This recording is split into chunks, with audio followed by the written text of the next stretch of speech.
Bengaluru Rameshwar cafe बॉम्बस्फोट प्रकरणी दक्षिण भारतात 11 ठिकाणी एनआयएचे छापे, पश्चिम बंगालमधून दोघांना अटक.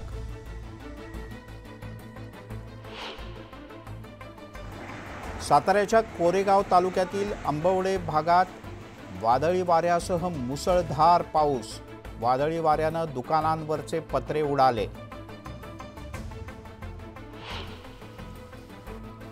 सिंधुदुर्ग जिल्ह्याला सलग 6व्या दिवशी अवकाळी पावसानं झोडपलं. अनेक ठिकाणचा वीज पुरवठा खंडित.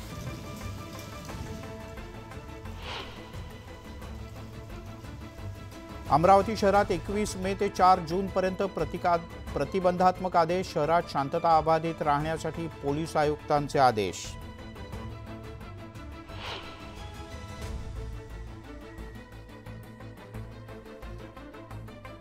पुण्यातील अपघात प्रकरणी कठोर कारवाई करा. मुख्यमंत्री एकनाथ शिंदे यांचे पोलीस आयुक्तांना आदेश.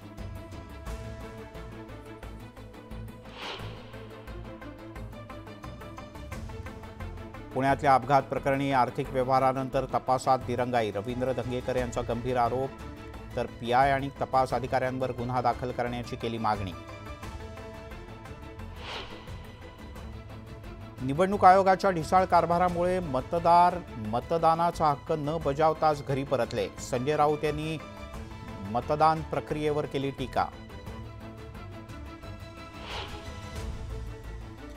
आशिष शेलार यांनी केली मुंबईतल्या नालेसफाईची पाहणी. मान्सूनपूर्व कामांबद्दल पालिका अधिकाऱ्यांशी केली चर्चा.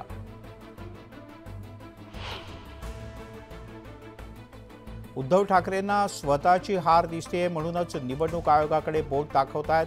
उद्धव ठाकरे यांनी मतदान टक्केवारीवरून केलेल्या टीकेला आशिष शेलार यांचं उत्तर.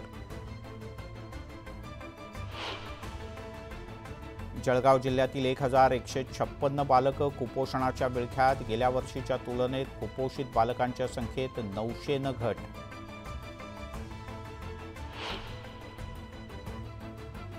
अकोल्यातून कत्तल करण्यासाठी नेल्या जाणाऱ्या 8 गोवंशांना वाचवण्यात यश. दोघांच्या विरोधात गुन्हा दाखल.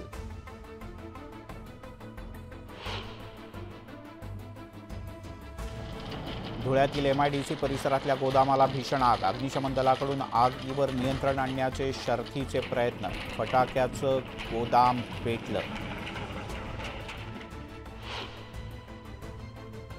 पुण्यातील अपघात प्रकरणी बिल्डर विशाल अग्रवालला अटक. मुलाला मद्य दिल्याप्रकरणी पबचा मालक, मॅनेजर आणि बार टेंडरही अटकेत.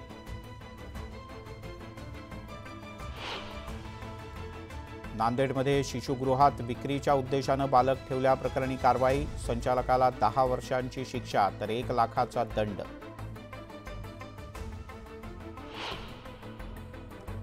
गोंदियातल्या 4 दुकानांमध्ये एकाच रात्री चोरी. पोलिसांच्याकडून ताबडतोब कारवाई.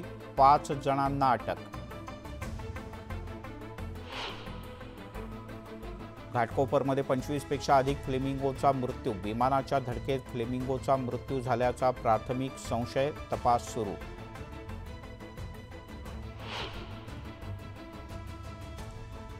इराणच्या राष्ट्रपतींच्या अपघाती मृत्यूनंतर देशात 1 दिवसाचा राष्ट्रीय दुखवटा. राष्ट्रध्वज अर्ध्यावर उतरवला.